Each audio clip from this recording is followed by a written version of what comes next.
वचन में दी गई वस्तु पर हमारा अधिकार है गरुड़, और दास होने के नाते हमारा अधिकार, हमारे भाग का अमृत तुझे प्रभु से मांगना चाहिए था। शेषनाग वासुकी, जब अपने ही पुत्रों ने अमृत मांगा हो तो इस पराये से क्या आस रखूं मैं? आप ऐसे क्यों बोल रही हैं दीदी? यदि नारायण ने अमृत देवताओं को देने का निर्णय किया है तो उसके पीछे कोई ठोस कारण अवश्य होंगे। हमारे लिए तो उनका आशीर्वाद ही पर्याप्त है। दूसरों की दया दृष्टि से कुछ भी मिल जाए उससे संतुष्ट हो जाना दासों के लिए उचित होता होगा दासी माँ, हमारे लिए नहीं। हमारी माँ ने हमें ऐसे संस्कार नहीं दिए कि कोई हमारा अधिकार छीन ले और हम चुपचाप अत्याचार सहन कर लें। अमृत पर हमारा अधिकार है माँ, और वो अधिकार हम लेकर रहेंगे। हाँ माँ, जिस वस्तु का वचन दिया जा चुका उसे प्राप्त करना हर शूरवीर का धर्म होता है। जब अधिकार मां के ना मिले तो छीनना आवश्यक हो जाता है मां। परंतु अमृत देवताओं की सुरक्षा में है और उनसे युद्ध करना उचित नहीं होगा महारानी।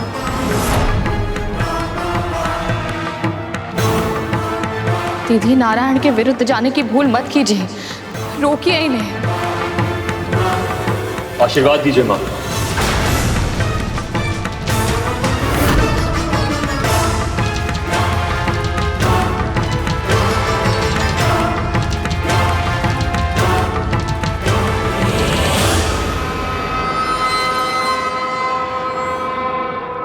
खड्गेन आक्रम्य भुजिता वीर भोग्य वसुंधरा, खड्गेन आक्रम्य भुजिता वीर भोग्य वसुंधरा, खड्गेन आक्रम्य भुजिता वीर भोग्य वसुंधरा, खड्गेन आक्रम्य भुजिता वीर भोग्य वसुंधरा।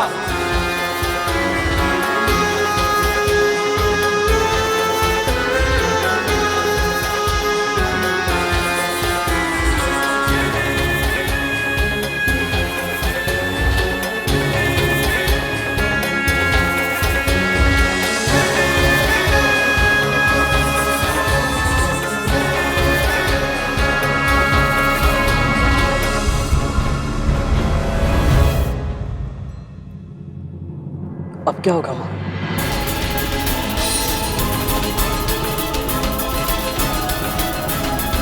प्रभु, पृथ्वी पर स्थिति सुधरते हुए दिखाई नहीं दे रही।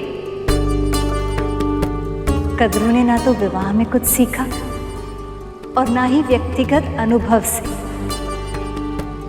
ये जानने के बाद भी कि राहु के साथ क्या हुआ, उसने अपने पुत्रों को अमृत छीनने के लिए भेज दिया।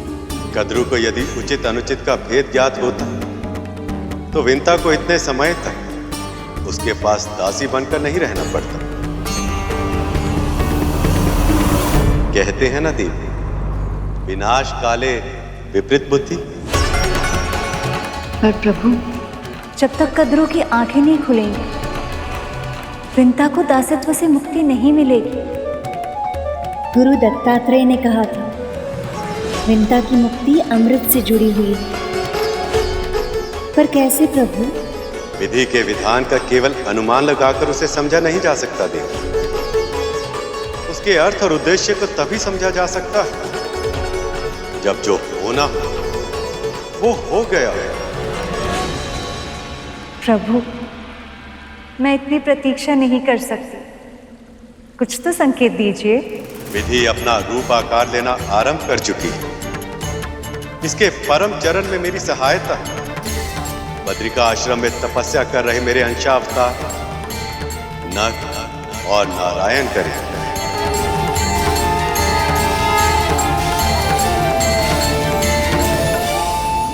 ओम नमो भगवते वासुदेवाय।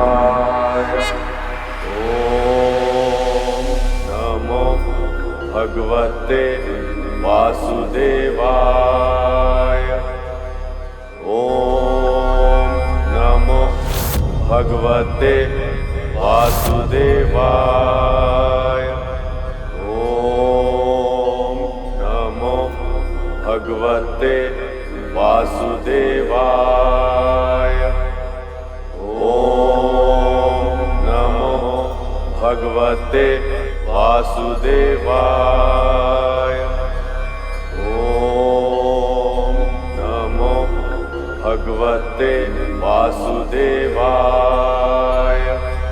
ओम नमो भगवते वासुदेवाय।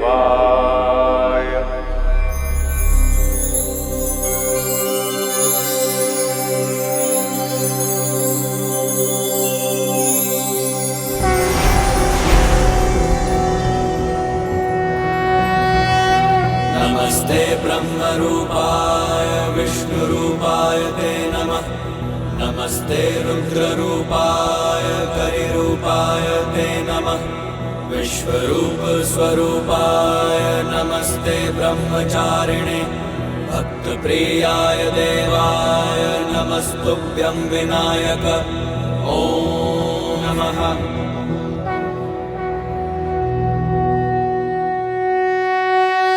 नर नारायण, गरुड़ के आध्यात्मिक उत्थान का समय आ गया।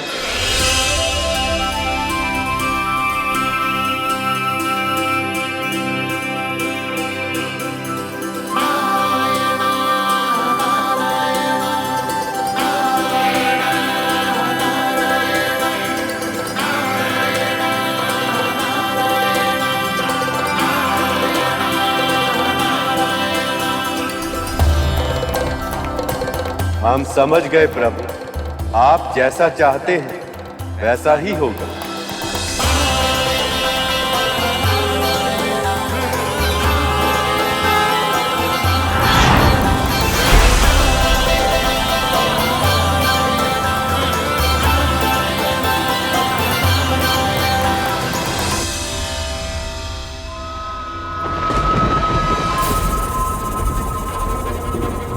कहाँ रह गए मेरे पुत्र? अभी तक आए क्यों नहीं?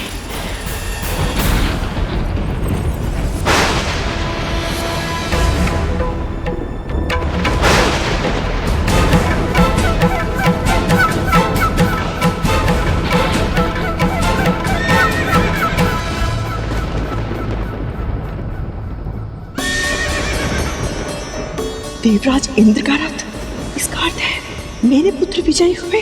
इंद्र को परास्त कर दिया उन्होंने, और इंद्र ने अपनी प्राण रक्षा के लिए उन्हें अपना रथ उपहार में दे दिया। तभी तो वो इस दिव्य रथ में वापस लौट रहे हैं।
जिनका भाई अपने तन पर लगने वाले कोटि कोटि घावों के बारे में तनिक भी चिंता किए बिना समुद्र मंथन में स्वयं को घिसता रहा, कष्ट सहता रहा, तुम देवताओं के लिए अमृत प्राप्त करने का साधन बन गया।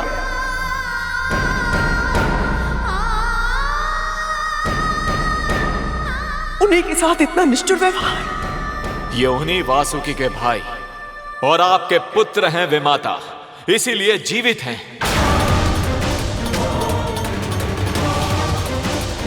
अन्यथा अमृत छीनने के दुस्साहस में मृत्यु दंड मिला होता इन्हें।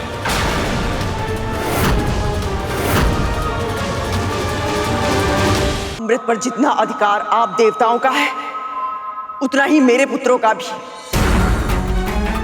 ये भी महर्षि कश्यप की ही संतानें हैं। अवश्य है, पर यदि अमृत पर उनका अधिकार होता तो परम प्रभु विष्णु स्वयं उन्हें अमृत दे दिए होते। पर अब आपको सत्य स्वीकार करना ही होगा, और सत्य यह है कि आपके पुत्र अमृत के योग्य है ही नहीं। क्यों? क्या कमी है मेरे पुत्रों में? कमी? विमाता, जब स्नेह अधिक बढ़ जाए तो पांव में बेड़ी और आंखों पर पट्टी बन जाती है, और आपके साथ भी ऐसा ही हुआ है।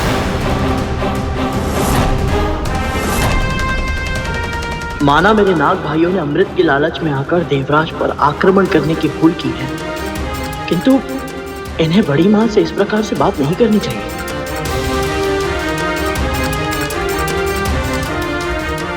अब आपने पूछा है, इसलिए सत्य का दर्पण दिखाना मेरा कर्तव्य है, मेरा दायित्व है। तो सुनिए, सबसे पहली कमी तो यही है कि इन्होंने अपनी मां के साथ उनके हर अधर्म में उनका अर्थात आपका साथ दिया है।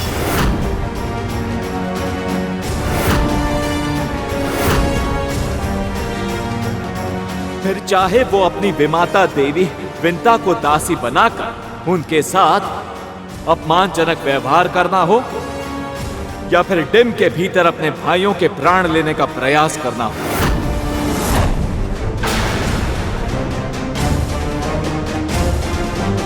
और केवल यही नहीं विमाता, इनमें दया और परोपकार की भावनाएं भी नहीं।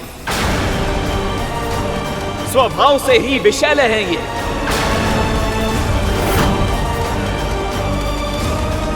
पर यदि अमृत पर इनका अधिकार हो गया तो पृथ्वी का संतुलन बिगड़ जाएगा, और मैं ये होने नहीं दूंगा विमाता।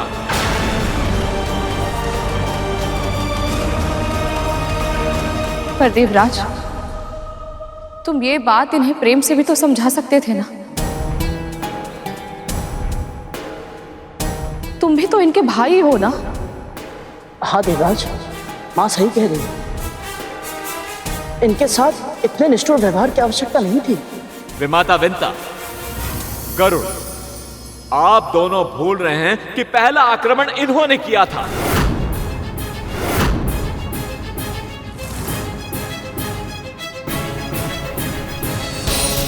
और ये बात भी सत्य है कि जिनकी मां बुद्धिमान ना हो, जो अपनी ही महत्वाकांक्षा के कारण धर्म और अधर्म पर भेद नहीं करती हो, उन्हें बातों से क्या प्रेम से भी समझाना असंभव है।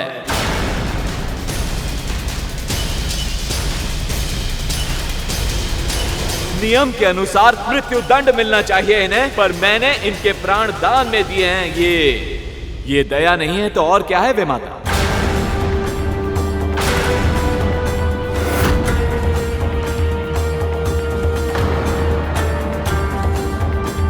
अब इस क्षण के बाद किसी ने कभी भी अमृत पर कुदृष्टि डाली तो उसकी मृत्यु निश्चित है।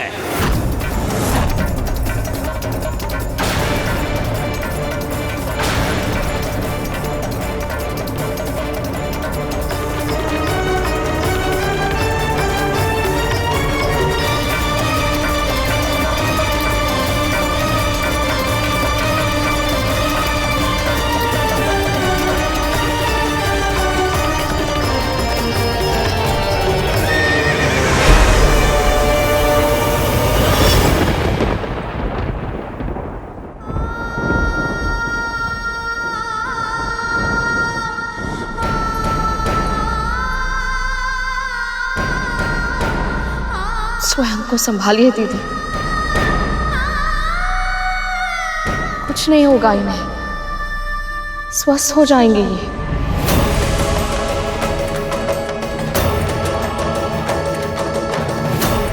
माँ ने इन्हें रोका भी था कि प्रभु विष्णु की इच्छा के बिना अमृत ग्रहण करना इन सबों के लिए उचित नहीं होगा। यदि ये तब समझ जाते तो ये दशा नहीं होती।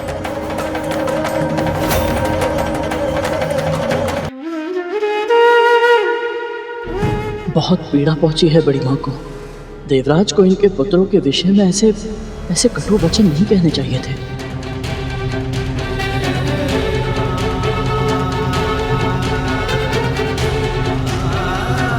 सबसे पहली कमी तो यही है कि इन्होंने इनकी मां के साथ उनके हर अधर्म में उनका अर्थात आपका साथ दिया है।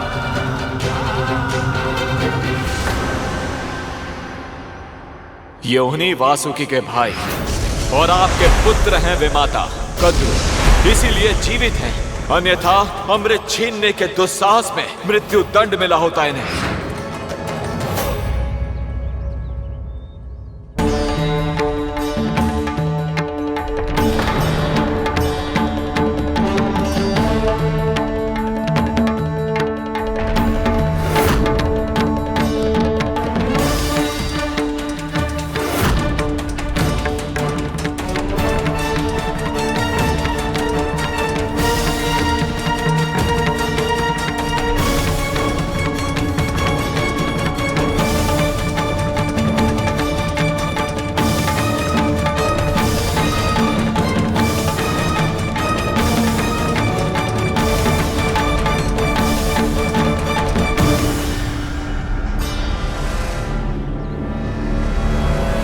स्वभाव से ही विषैले हैं ये, पर यदि अमृत पर इनका अधिकार हो गया तो पृथ्वी का संतुलन बिगड़ जाएगा और मैं ये होने नहीं दूंगा विमाता।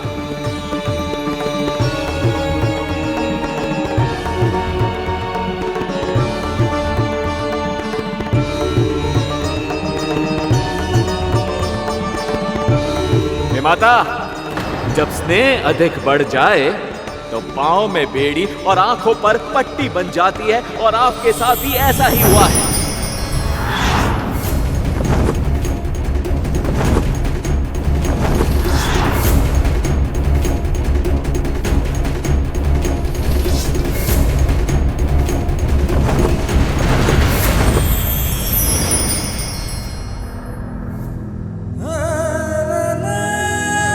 अमृत पर इनका उतना ही अधिकार है जितना तुम देवताओं का है। ये भी महर्षि कश्यप की ही संतानें हैं।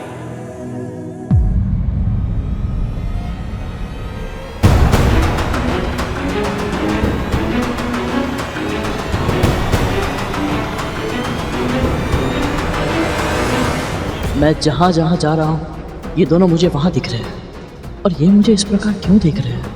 कौन है ये दोनों?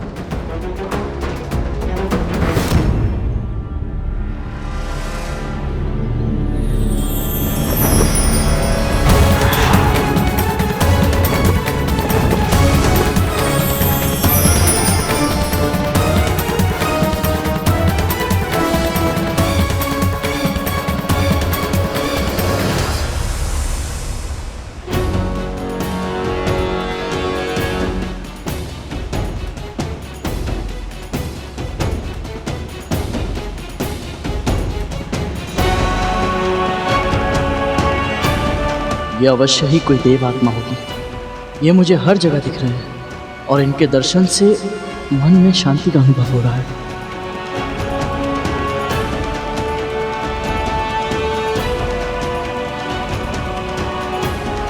गरुड़,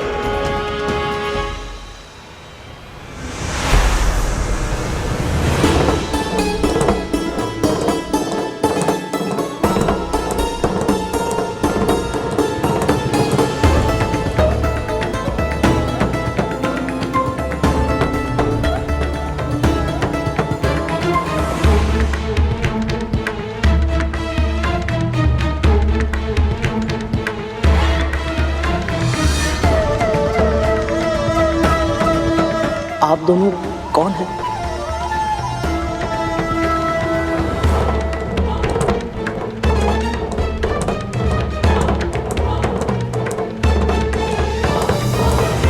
मैं जहाँ जाता हूँ आप दोनों के ही दर्शन होते हैं। आपके चारों ओर दिव्य आभा भी है। मुझे क्षमा कीजिएगा परंतु मैं पहचान नहीं पा रहा हूँ।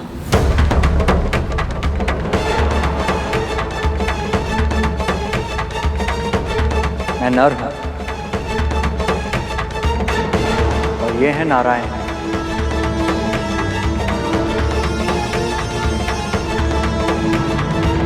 हम दोनों परम प्रभु विष्णु के अंशावतार हैं।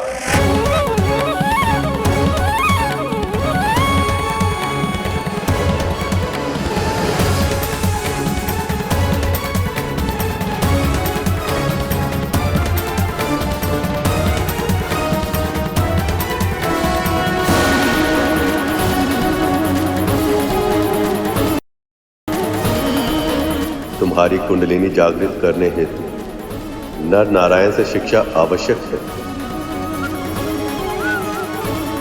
किंतु देखना ये है कि क्या तुम इनके दिए ज्ञान को ग्रहण कर पाओगे। मैंने जो तुम्हारे लिए लक्ष्य सोचा है, क्या तुम उसके योग्य बन पाओगे? प्रणाम स्वीकार करें देव। और मुझ जड़ बुद्धि को क्षमा भी कीजिएगा, मैं आपके भेद को पहचान नहीं पाया। परंतु मैं इतना अवश्य जानता हूं कि आपके दर्शन करने का सौभाग्य मुझे अकारण ही नहीं मिला। बताइए क्या क्या है मेरे लिए? सचमुच तुम तीव्र बुद्धि के स्वामी हो गरुड़। तुम चतुर, साहसी हो, धर्म का पालन करने वाले और संस्कारी भी हो। इनके अतिरिक्त भी कई गुण हैं तुम। हम उन्हीं गुणों को निखारने के लिए आए हैं, तुम्हें योग्य बनाने के लिए आए हैं।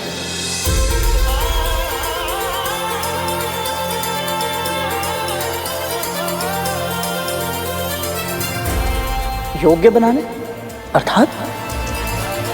हाँ, तुम जिनकी कल्पना तक नहीं कर सकते ऐसे महत्वपूर्ण कार्य करना, विशेष उपलब्धियां प्राप्त करना, यह तुम्हारी नियति है गरुड़। परंतु नियति तभी प्राप्त की जा सकती है जब तुम उसके योग्य बनो।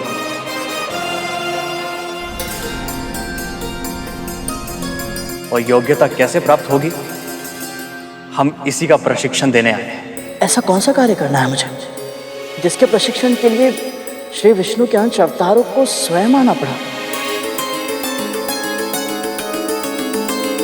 सही समय आने पर तुम्हें इसका कारण और उद्देश्य दोनों पता लग जाएंगे।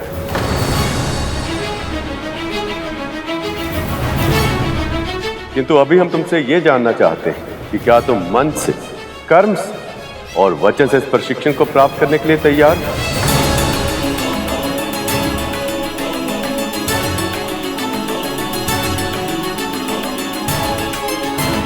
मैं आपके हर शब्द को आदेश मानकर स्वीकार करूंगा गुरुदेव। बताइए क्या करना होगा मुझे?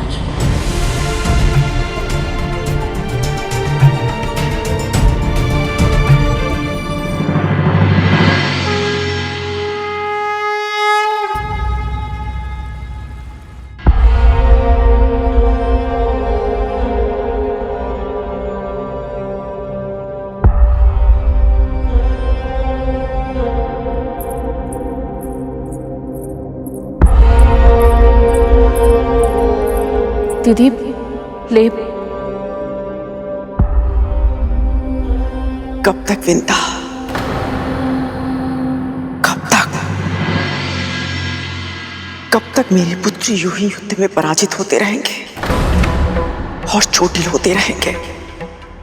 ये औषधि इनके तन के घाव को तो ठीक कर देगी, किंतु मेरे मन पे जो आघात लगा है उसे कौन ठीक करेगा?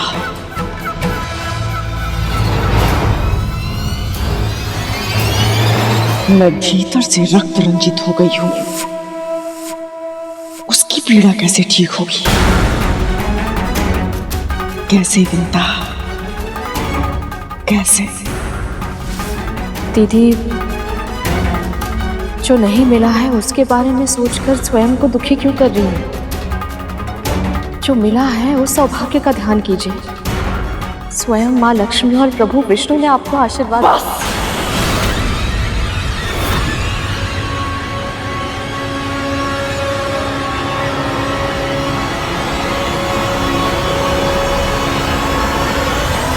पर दीदी,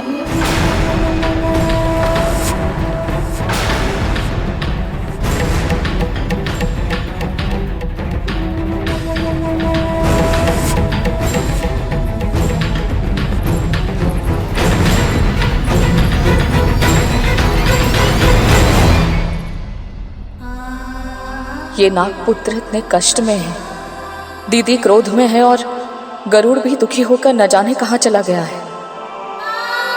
मेरा परिवार बिखर रहा है प्रभु, इसे संभालने में मेरी सहायता कीजिए।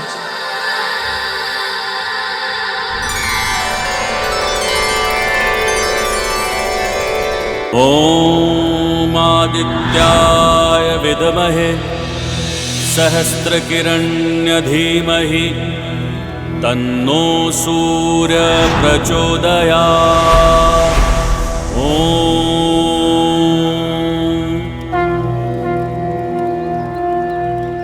ये क्या है गुरुदेव? क्या महत्व है इसका?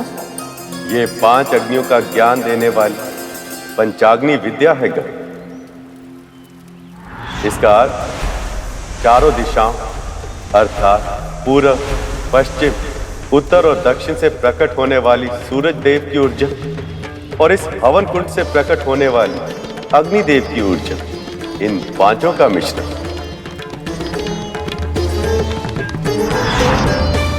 इससे साधक के अंतर्निहित शक्ति के प्रकटीकरण की प्रक्रिया आरंभ होती है। यह ऐसे भी कहा जा सकता है कि यह विद्या साधक के आत्मिक विकास की नींव है। इस संसार में आत्मा जन्म लेती है और नियत जीवन व्यतीत करके मरण को प्राप्त हो जाती है। ऐसा चक्र सदैव चलता रहता है, निरंतर। ऐसा कैसे होता है, क्यों होता है और इस चक्र से व्यक्ति को मुक्ति कैसे मिल सकती है, ये सब ज्ञान पंचाग्नि विद्या से मिल सकता है। मैं कुछ समझा नहीं गुरुदेव।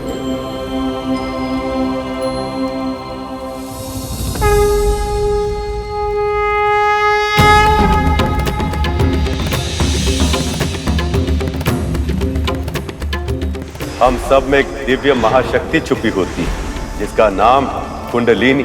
सामान्य रूप से यह महाशक्ति हमारे तन में सुप्त अवस्था में विद्यमान होती है, पर यदि इसे जगाया जाए तो 7 चक्रों से होते हुए ऊपर की ओर मस्तिष्क तक जाती है और सभी चक्रों को जागृत कर देती है।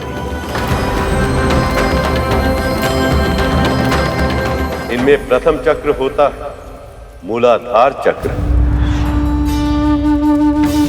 मेरुदंड के मूल में स्थित इस चक्र को जब जागृत किया जाता है तो विभिन्न चुनौतियों का सामना करने की हमारी क्षमता में अद्भुत आत्मविश्वास का अनुभव होता है।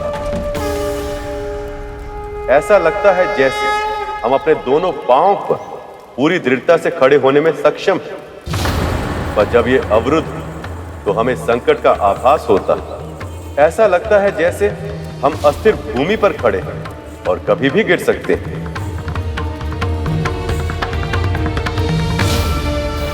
दूसरा चक्र स्वाधिष्ठान चक्र। ये उदर के निचले हिस्से यानी नाभि के तनिक नीचे स्थित होता है। ये साधक के आत्मिक विकास के दूसरे चरण का प्रतीक है।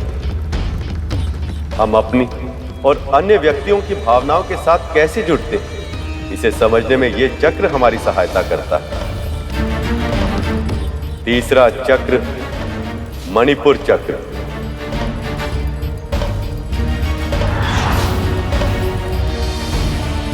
उदर के ऊपरी भाग में स्थित यह चक्र आत्मविश्वास को नियंत्रित करता है। जब साधक की कुंडलिनी मणिपुर चक्र तक पहुंच जाती है तो उसे स्पष्टता, आनंद, ज्ञान, बुद्धि, विवेक और सही निर्णय लेने की योग्यता अपने आप प्राप्त हो जाती है। चौथा चक्र अनाहत चक्र।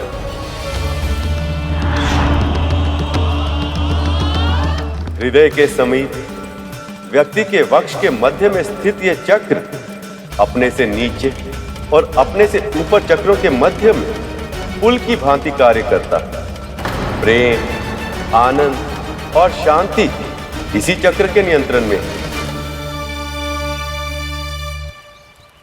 पांचवा चक्र है विशुद्ध चक्र।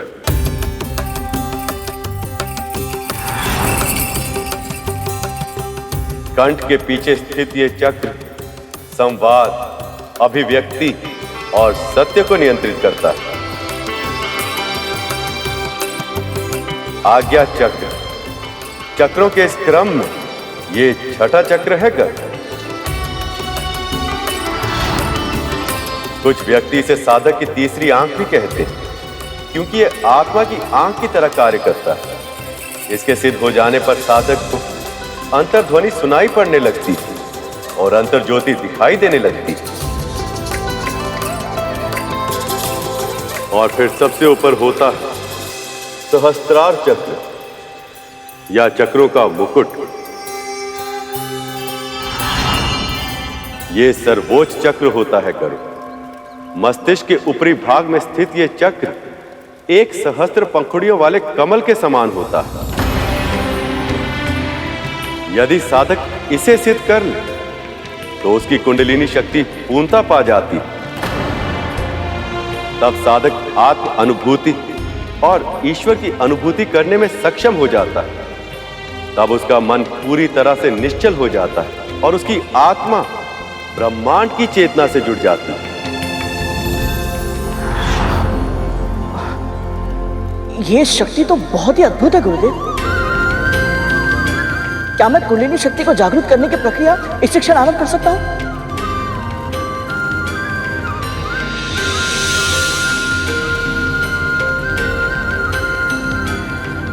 ये प्रक्रिया आसान नहीं है गरुड़। तुम्हें इस साधना में अपने आप को पूरी तरह से समर्पित करना होगा। मैं वचन देता हूं गुरुदेव, मैं आपके सभी निर्देशों का पूरी तरह से पालन करूंगा।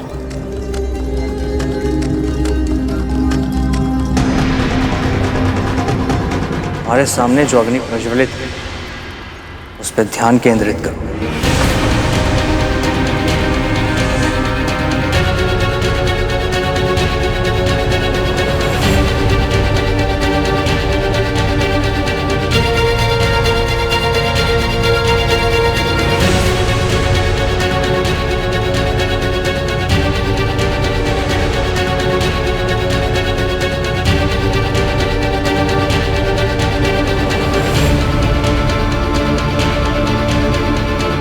यह अभ्यास तुम्हारी कुंडलिनी शक्ति को जागृत करने हेतु आवश्यक है। कोई भी विद्या ग्रहण करने के लिए मन तथा मस्तिष्क को एकाग्रित करना आवश्यक है। प्रभु, गरुड़ को गुरु की सहायता अवश्य मिली, पर क्या सच में वो अपनी कुंडलिनी जागृत कर पाएगा? क्यों नहीं शेष।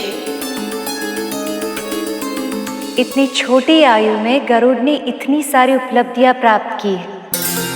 यदि मन और मस्तिष्क में ठान ले तो वो अवश्य सफल होगा। ये कहना सरल है देव, पर करना कठिन, बहुत कठिन।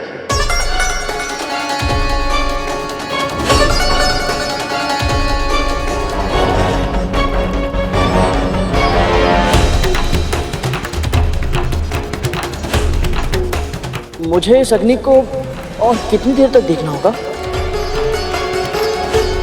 गरुड़ का मन तो बहुत ही चंचल है, इतनी शीघ्र भटक गया।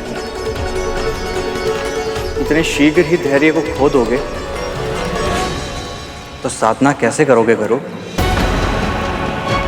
यदि तुम अपनी कुंडलिनी शक्ति को जागृत करना चाहते हो तो योग, प्राणायाम और विश्राम के नियमों का कड़ा पालन करना होगा और ध्यान सदैव अपने लक्ष्य पर केंद्रित रखना होगा। इस प्रक्रिया में तुम जितने विचलित होगे उतना ही अधिक समय लगेगा।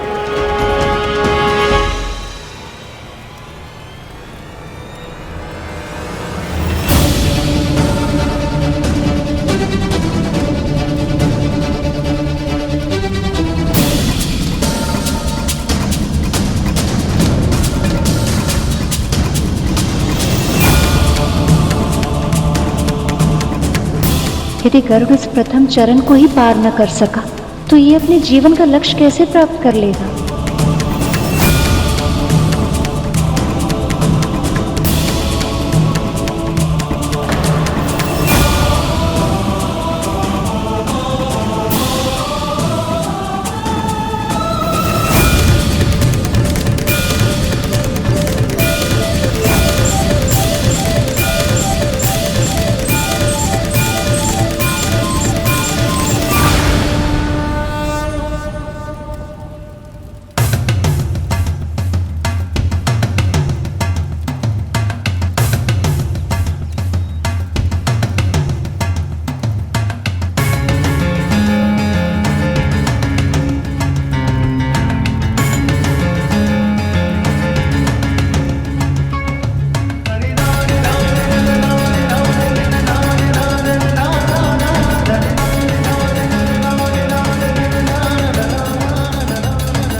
गरुड़, गरुड़,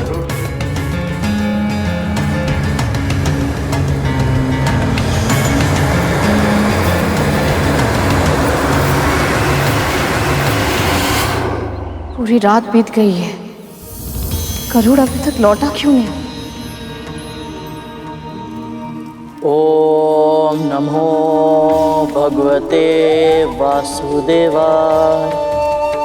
ओम नमो भगवते वासुदेवाय। ओम नमो भगवते वासुदेवाय। ओम नमो भगवते। गरुड़ स्वयं को आपके चरणों में समर्पित कर रहा है प्रभु। अब मुझे उसकी चिंता नहीं है, आप उसके मन को अवश्य शांत करेंगे।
ना मुझे आपके उपचार की आवश्यकता है और ना ही आपकी दया की।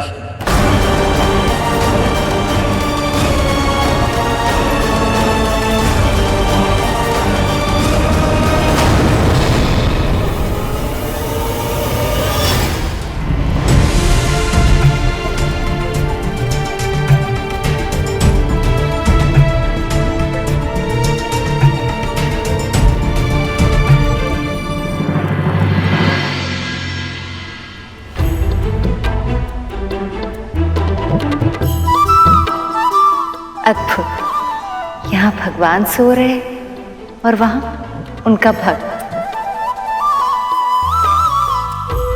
योग निद्रा का भी अपना ही महत्व है देव। जितना परिश्रम आवश्यक है उतना ही विश्राम। परंतु प्रभु, पर मैं ये नहीं समझ पा रहा हूं प्रभु कि केवल गरुड़ ही नहीं, ध्यान की अवस्था में जाना लगभग सभी के लिए इतना कठिन क्यों होता है? कभी मस्तिष्क भटक जाता है तो कभी मन, और जब दोनों नियंत्रण में आ जाते हैं तो नींद आ जाती है। ऐसा क्यों होता है प्रभु? क्योंकि शेष, जब तन स्थिर होता तब मन विचरण करने लगता, और जब तन और मन दोनों स्थिर होते तो अवचेतन मन गतिशील हो जाता। शेष, यह अवचेतन मन तभी सक्रिय होता है जब हम स्वप्न देखते हैं, इसलिए आरंभ में सभी को नींद आती है, पर इस नींद में जब कोई स्वप्न आता है तो जब तक वह स्वप्न साकार नहीं हो जाता, नींद नहीं आती।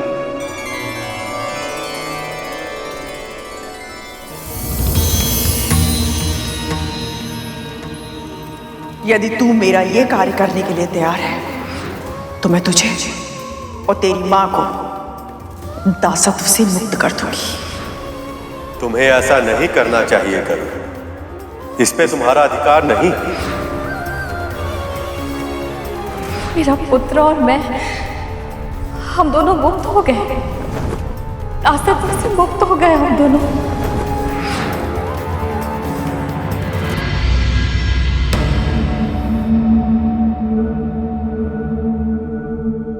स्वप्न देख रहा था और इस स्वप्न को सत्य में परिवर्तित करके रहूंगा।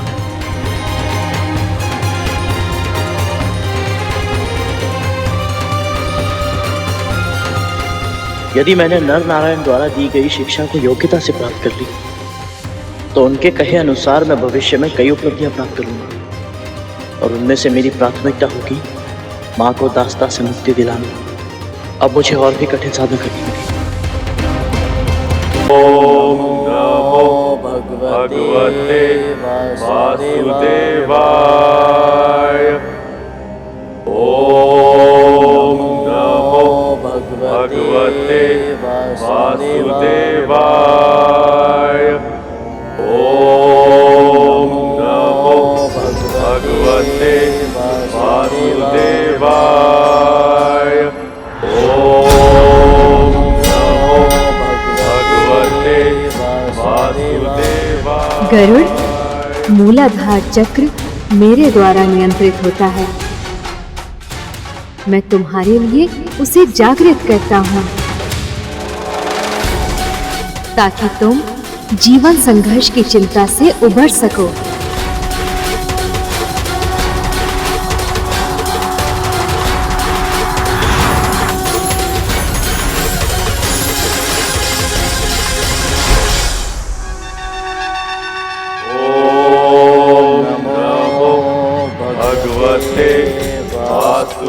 वासुदेवाय। ओम नमो भगवते वासुदेवाय। ओम नमो भगवते वासुदेवाय।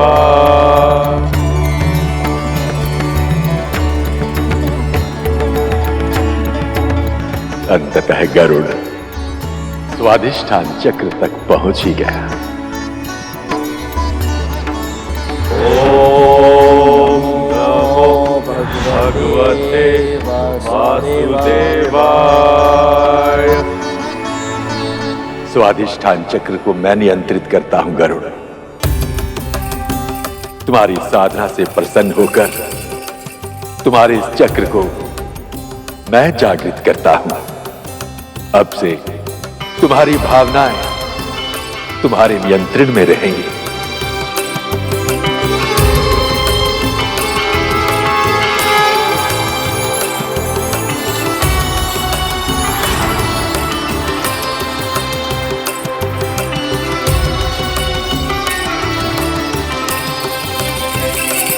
ओम नमो भगवते वासुदेवाय। प्रभु, क्या ये सत्य है? क्या गरुड़ मणिपुर चक्र के क्षेत्र तक पहुंच गया है? ओम नमो भगवते वासुदेवाय। ओम नमो भगवते वासुदेवाय। मैं मणिपुर चक्र को नियंत्रित करता हूं गरुड़। तुम्हारी यहां तक की साधना सफल हुई, इसलिए मैं तुम्हें आत्मविश्वास, स्पष्टता और ज्ञान का आशीर्वाद देता हूं और तुम्हारे इस चक्र को जागृत करता हूं।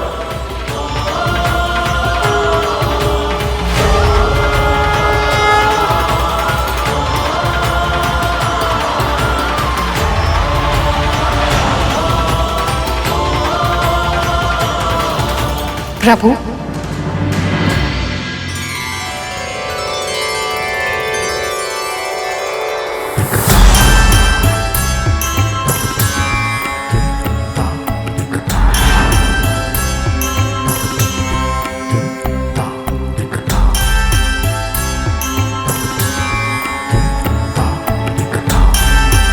तुमने अनाहत चक्र को भी सिद्ध कर लिया है गरुड़। ये साधना के उच्च स्तरों तक पहुंचने में तुम्हारी सहायता करेगा।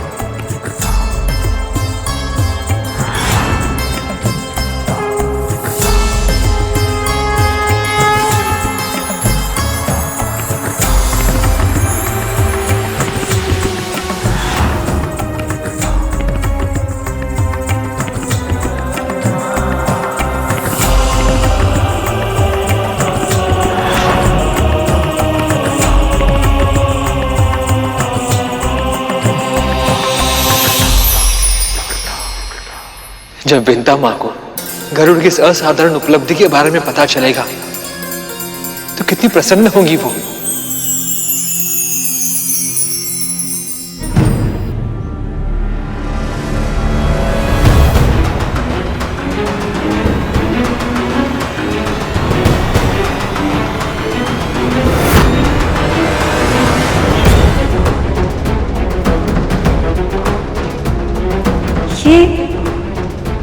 ये क्या हो रहा है?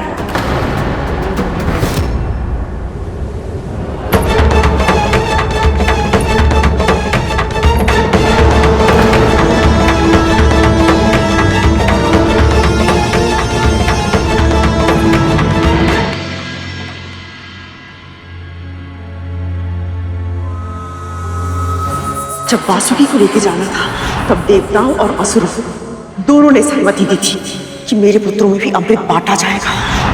कद्रू,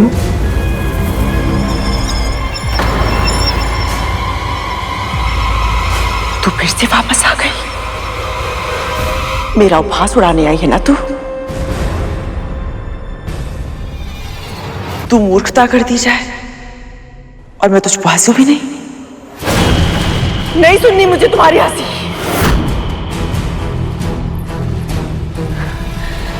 तेरी हंसी मेरे कान भेद रही है। चली जा यहां से, जाओ। 2 पल के लिए, केवल 2 पल के लिए अपने अभिमान को त्याग कर दे कद्रू। वो मेरी बात सुन, तू जो कर सकती थी तूने वो सब कुछ किया, किंतु फिर भी असफल रही ना। स्पष्ट है कि अपने लक्ष्य की प्राप्ति के लिए जिस मार्ग पर तुम चल रही थी वो उचित नहीं है। अभी भी समय है कद्रू, अपना मार्ग बदल दे। विनम्रता से स्वीकार कर ले कि विधि का विधान तू नहीं बदल सकती। महत्वाकांक्षाएं आवश्यक है, किंतु उसकी अति सदैव बुरी होती है।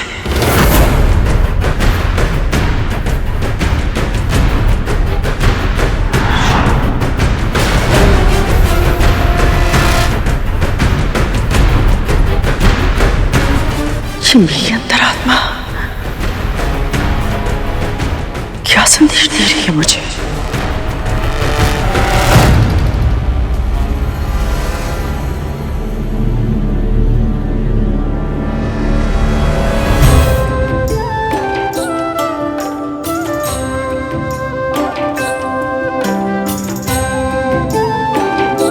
ओम नमो भगवते पुत्र, माँ,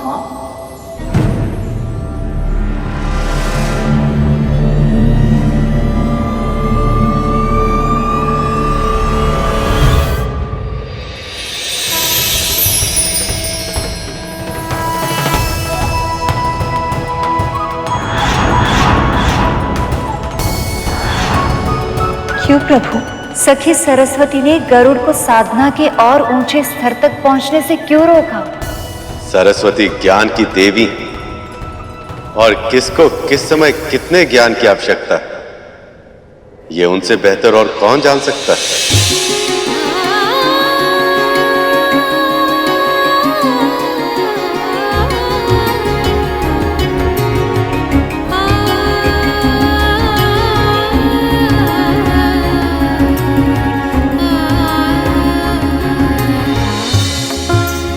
प्रणाम स्वीकार करें मां।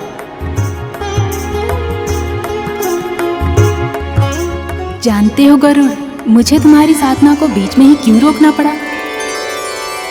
क्योंकि परम ईश्वरीय सत्ता के साथ एकाकार होने के लिए जिस सर्वोच्च आध्यात्मिक यात्रा की आवश्यकता है, उसके लिए तुम तैयार नहीं हो गरुड़।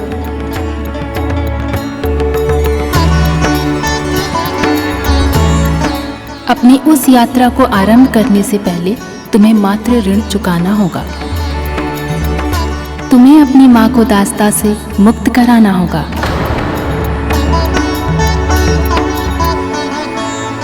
उसके बाद ही तुम उस महायात्रा के योग्य बनोगे।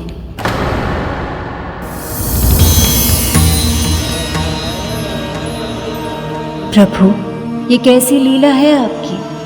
गरुड़ आपका वाहन बनेगा, ये तो नियत ही है उसकी, किंतु फिर उसकी शिक्षा में ये प्रावधान क्यों? हो ना हो, अवश्य इसमें भी गरुड़ का कल्याण निहित है। मैं समझता हूं मां। मैं तो इस बात से प्रसन्न हूं कि मेरा अनाहत अर्थात हृदय चक्र जागृत हो गया। मैं मेरी मां को कब और कैसे मुक्त करा पाऊंगा यह मैं नहीं जानता, परंतु कराऊंगा यह अवश्य जानता हूं।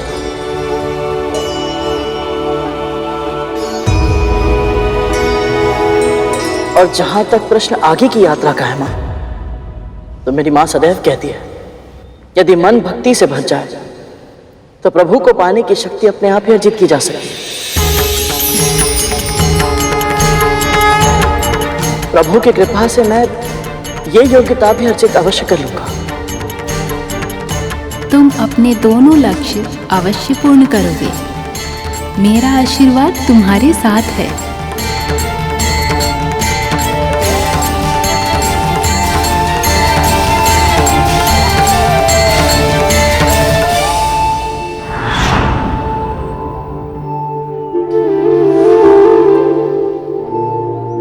गुरुदेव, आप दोनों मेरे इस जागरण की आध्यात्मिक प्रक्रिया में मेरे गुरु बने, मेरा मार्गदर्शन किया, इसके लिए आप दोनों का बहुत बहुत आभार। अब मेरे मन की जिज्ञासा केवल आप दोनों ही शांत कर सकते हैं, इसलिए मुझे बताइए गुरुदेव, ऐसा कौन सा कार्य करना है मुझे जिसके लिए आप दोनों ने मुझे शिक्षा दी है? उस कार्य को समझने के लिए तुम्हें देवी कद्रू के मन को समझना होगा। गुरुदेव, जाओ पूछो उनसे कि उनके मन की सबसे बड़ी इच्छा क्या है।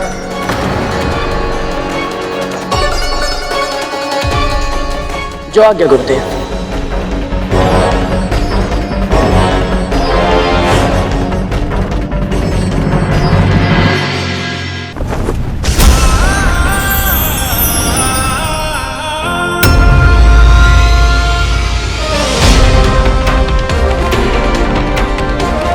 अब किसी भी मूल्य पर अपनी मां को दास्ता से मुक्त करा कर रहूंगा।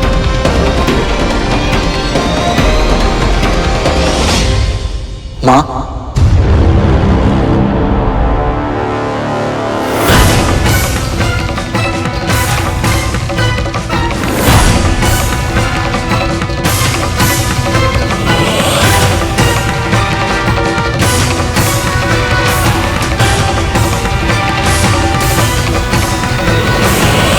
आपको ऐसे चिंतित नहीं देख सकता मां।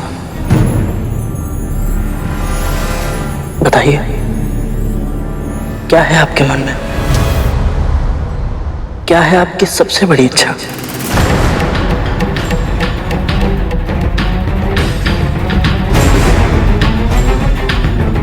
ये क्या हो रहा है मेरे साथ? मेरी अंतरात्मा मुझे कोई संदेश देना चाहती थी और अभी गरुड़ यहां जाना, इसका क्या अर्थ हो सकता है? मां को ये क्या हो गया है प्रभु? ये मैं भी सोच रही हूं, कद्रू इतनी भयभीत क्यों हो गई? यही तो मनुष्य की विडंबना है। वो सदैव चाहता है कि भगवान उसे वो दे दे जो उसके मन की सबसे बड़ी इच्छा है।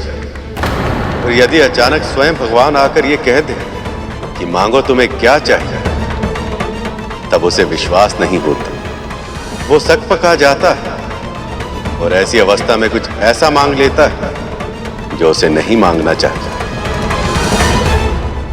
ये प्रश्न क्यों? क्या उद्देश्य थे और क्यों जानना चाहता है मेरी इच्छा? तो मैं तो बस आपकी चिंता दूर करना चाहता हूँ, आपको प्रसन्न देखना चाहता हूँ। कुछ भी ऐसा है जिससे आपको शांति मिले, जिससे आपका मन संतुष्ट हो, मुझे बताइए, मैं आपकी इच्छा अवश्य पूरी करूंगा। फिर चाहे उसके लिए मुझे कोई भी मूल्य क्यों ना चुकाना पड़े। बताइए मां, क्या इच्छा है आपकी?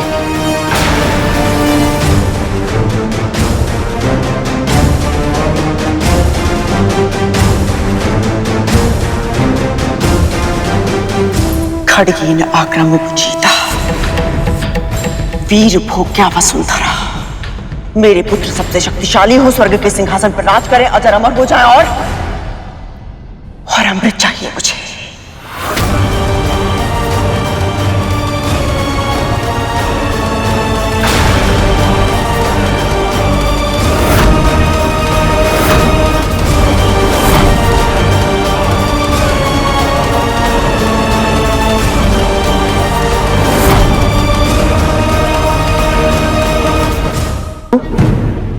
मां गरुड़ से ऐसी अनुचित मांग कैसे कर सकती है?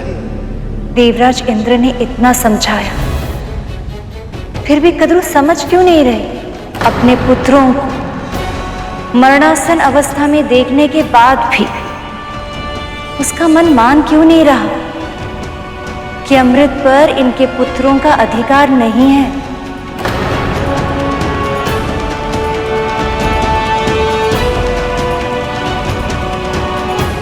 प्रभु,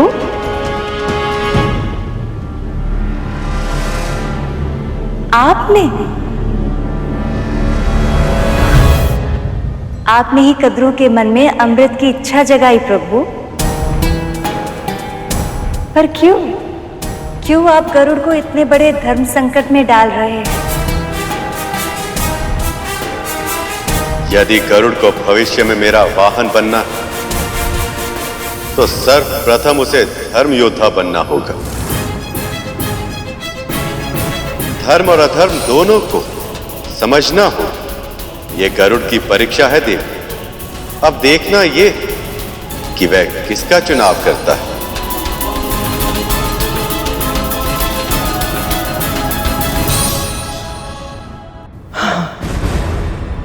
अमृत चाहिए मुझे।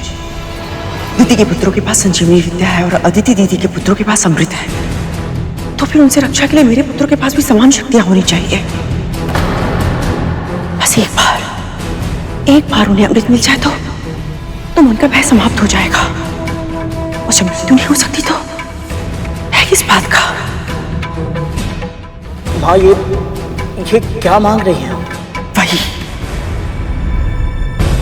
जो मेरी सबसे बड़ी इच्छा है। मुझे अमृत चाहिए गरुड़।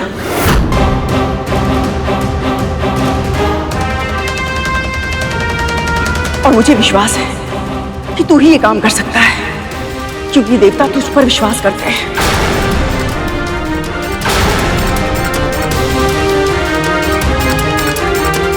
ना तो तू मंदराचल पर्वत उठाता, ना मंथन होता और ना उन्हें अमृत मिलता। तू अमृत लाके दे मुझे, वो तुझे मना नहीं करेंगे गरुड़। जा अमृत लाके दे मुझे। बस कीजिए महाराज, मैं अमृत नहीं ला सकता। मैं आपको पहले भी कह चुका हूं और फिर से कह रहा हूं कि अमृत किसे मिलेगा किसे नहीं, इसका निर्णय केवल और केवल प्रभु विष्णु ही ले सकते हैं।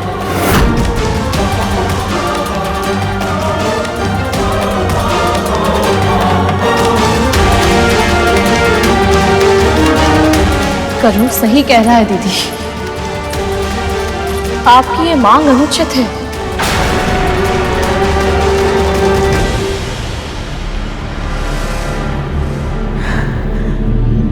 बस इतनी शीघ्र समाप्त हो गया तुम दोनों का स्वांग? स्वांग? और नहीं तो क्या, जब मेरी इच्छा पूरी नहीं करनी थी तो मेरे मन में आस क्यों जगाई तूने?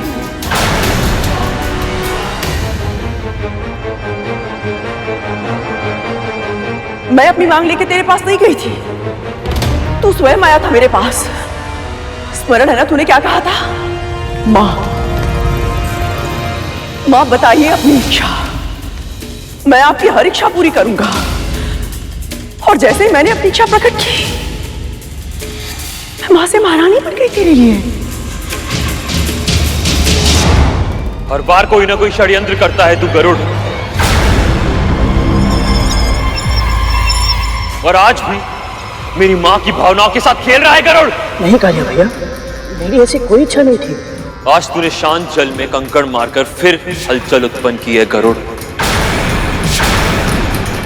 मां सदैव तेरे ही कारण हम सबके लिए चिंतित रहती है, लेकिन और नहीं। आज मैं मां की इस चिंता के कारण को सदैव के लिए समाप्त कर दूंगा।